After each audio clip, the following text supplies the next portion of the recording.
Hello there, this is Max Holweg from Dutch Lighting Innovations.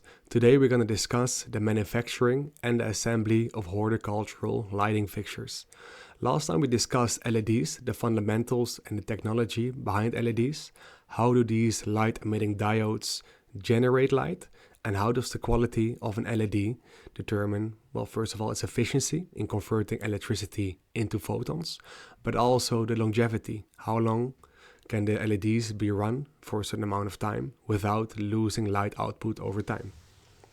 Well, today we're going to discuss the step that comes afterwards, after we have selected the right LEDs.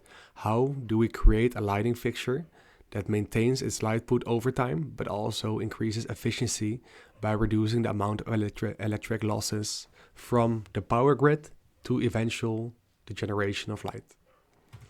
Well, it consists out of four main components that are important in the lighting fixture. First of all, the LEDs, like we already discussed quite elaborately in the last articles. So secondly, the optics. So the optic on the fixture determines, for example, the distribution on the crop, but also protection against the environment, humidity, dust, etc. Then the electronics. So these include the driver that converts the incoming electricity from the power grid as efficiently as possible to the LEDs. Then we have the ideal combination of everything, of course. So the driver determines the current through which LEDs are being run, how hard are they being run. More LEDs at a lower current means the LEDs will last longer. Everything has to come together and fit in a perfect puzzle to make sure your lighting fixture operates as efficiently as possible over time and does not degrade after being used for a prolonged time. So let's first recap shortly on the LEDs. So the quality of the LED is determined by the bidding group. So when LEDs are being manufactured by companies such as Osram, they are being categorized on the wavelength output, but also on, for example, the color rendering index. So if you have a high binning number, it means that all the LEDs are of a high quality and they are uniform. So if we produce 1,000 lighting fixtures, we can guarantee that all the fixtures have the same spectra, the same efficiency, and the same longevity over time. This also means the LEDs will be more expensive and the fixture also. But in the end, this is a good return on investment because you maintain the right spectrum and the right efficiency over time. Also, the color temperature, so the CCT, the correlated color temperature. If we have a high CCT, it means, well, this is measured in Kelvin, the temperature. A high CCT means we have a cold light, so a cold white LED with more white, more blue in the spectra. And if we have a low CCT, it means we have a more warmer color of light. Well, also the forward voltage is quite important. So, for example, blue LEDs require a higher voltage to run through the LED to create blue light. Longer wavelengths like red light, for example, require a lower forward voltage. Well, the wavelength also. The LEDs must have a very specific wavelength because if we want to create a unique spectra for the lighting fixture, we want to have red and blue LEDs that create the certain wavelength that we want. For red LEDs, for example, we can have 660 nanometers or 630 nanometers, which are both quite important because they overlap with different photopigments like chlorophyll A and chlorophyll B. We want to make sure when we purchase an LED for lighting fixtures that they are promised to the wavelength by the supplier. Then we have the tolerances. This also comes again back to binning. If you have a high tolerance, it means we allow for, well, a big difference between the same type of LED. And this is something we don't want. We want to have low tolerances to make sure that every time we promise to deliver a certain light solution and even like large amounts of lighting fixtures, that they are uniform in between the fixtures themselves. So when we have selected the right LEDs, we come to the next step. We have to install them on a print circuit board. This is also called a PCB. And we want to develop this PCB on top of, well, most of the time it's metallic, so copper or aluminium, because these materials have the best characteristics for dissipating the heat that is being generated by the LEDs. And what we mentioned before, when LED operates, it will create a high temperature within the LED. But the lower the LED is being run, the more efficiently it runs too. So if the heat can be efficiently dissipated to the PCB, it means the LED will run more efficiently. But also we want to make sure that we have the least amount of resistance on the circuit. So when we install the LEDs on the PCB, all the forward voltage that's being run through the LEDs has to be used efficiently to generate light with as minimum power losses as possible. And quite logically, the last point, we want to make sure that the LEDs have the most contact with the PCB. So a larger surface area means more room for dissipating heat to the PCB, which eventually can be dissipated again to the heat sinks and to the environment. Now, what is most important also is how does the incoming electricity is being converted from the power grid to the right voltage and the right current, the ampere, to drive the LEDs how we want.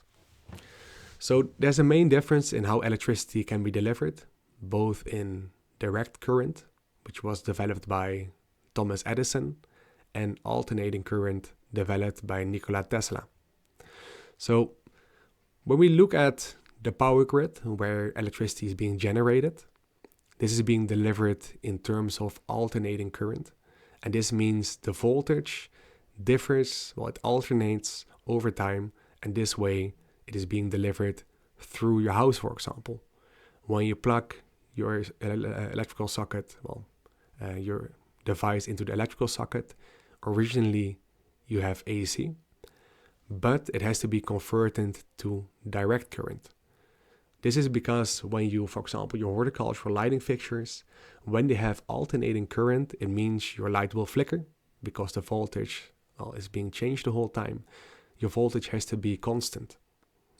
However, using direct current for transporting electricity over a long time is not efficient because eventually, when the voltage remains the same, you will have a larger resistance of electricity through the wires in the power grid, heating up the power grid lines and causing deterioration.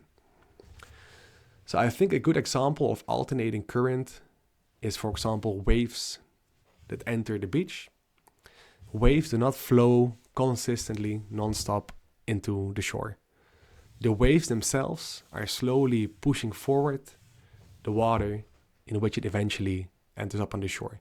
And we can see the same thing with alternating current. Even though the voltage varies, the whole mass of transport of electrons causes electricity to be delivered to your house or greenhouse.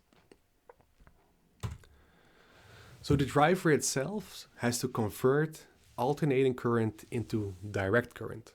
So the driver determines also at which ampere your LEDs are being run.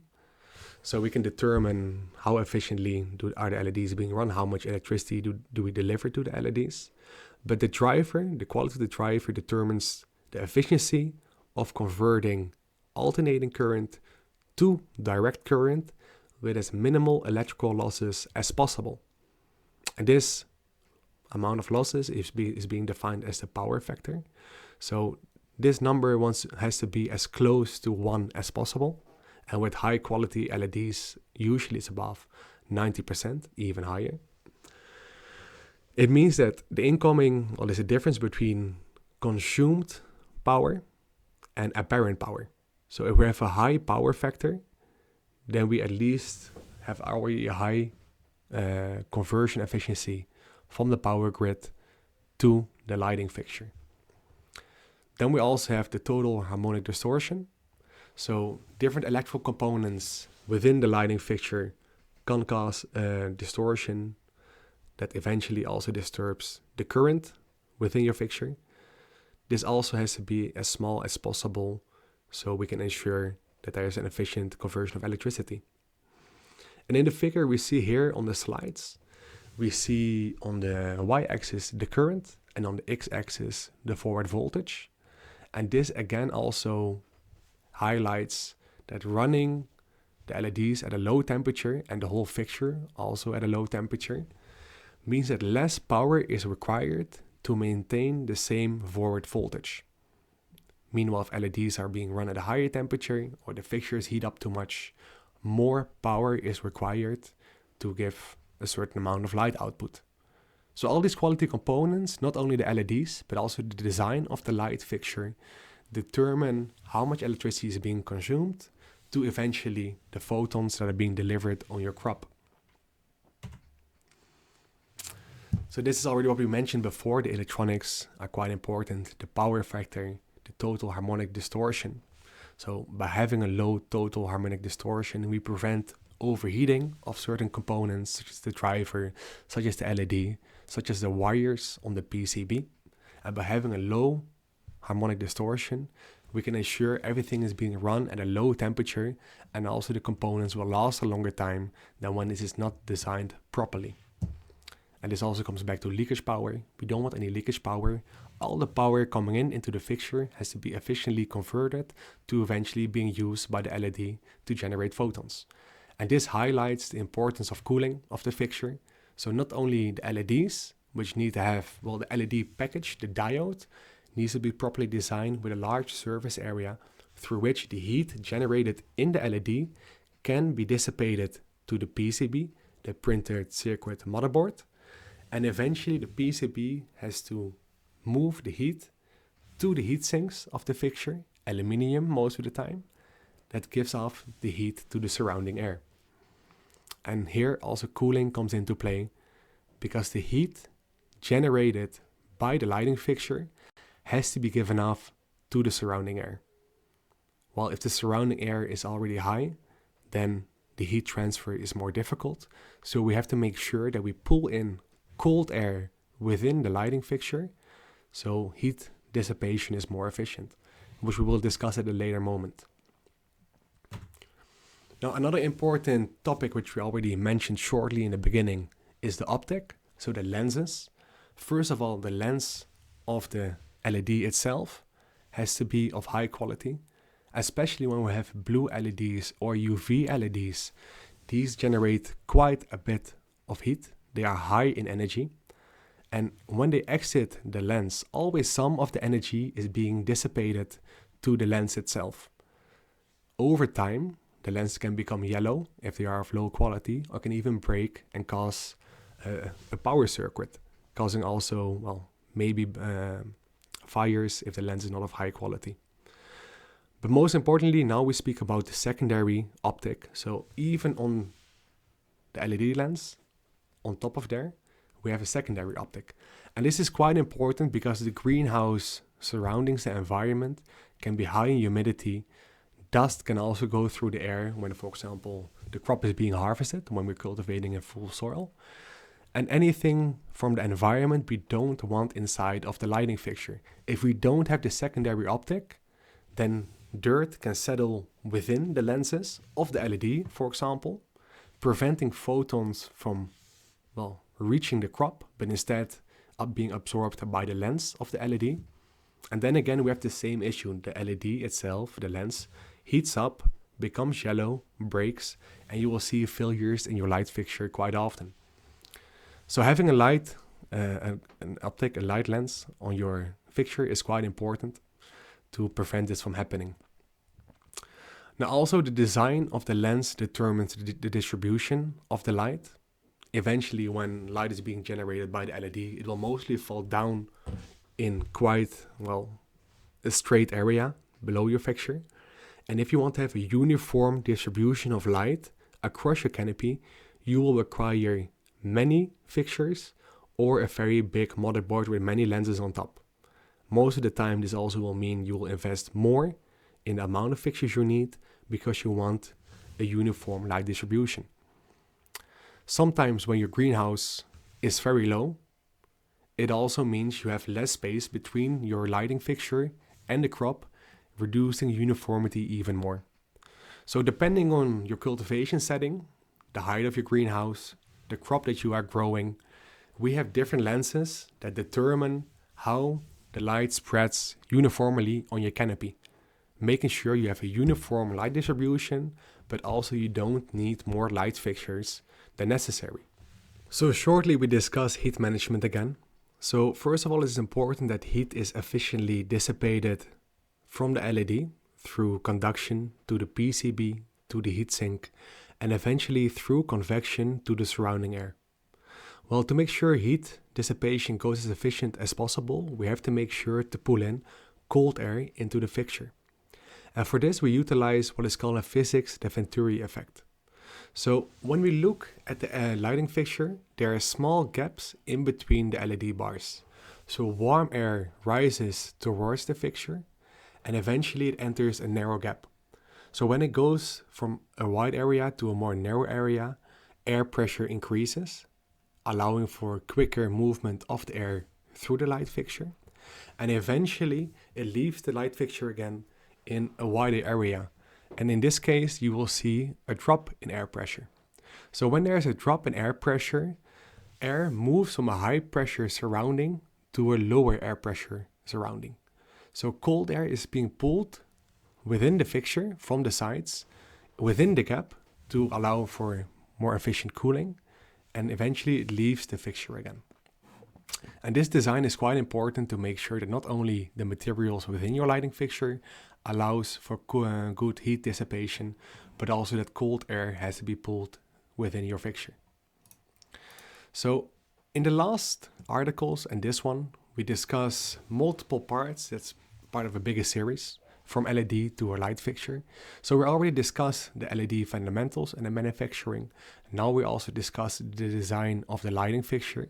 How do quality components determine light efficiency and also duration, lifespan of your lighting fixture?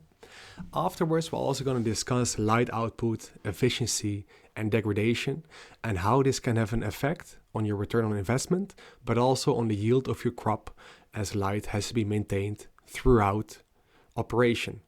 Light output should not drop quickly after you buy it and use it only for a few hours. It has to be stable and you should be able to rely on the light output that is being delivered. And last of all, we can also discuss things about how, service, reliability, and warranty conditions are quite important. When you buy an LED, we're going to delve into how does the light supplier give you warranty in terms of light output. So not only promising you that the lights turn off and on, even after 2 or 3 years, but how the amount of light that you measure when you purchase the fixture is still there after a few years.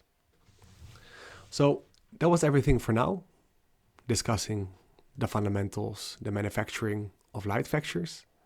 And thank you for listening and hopefully see you next time.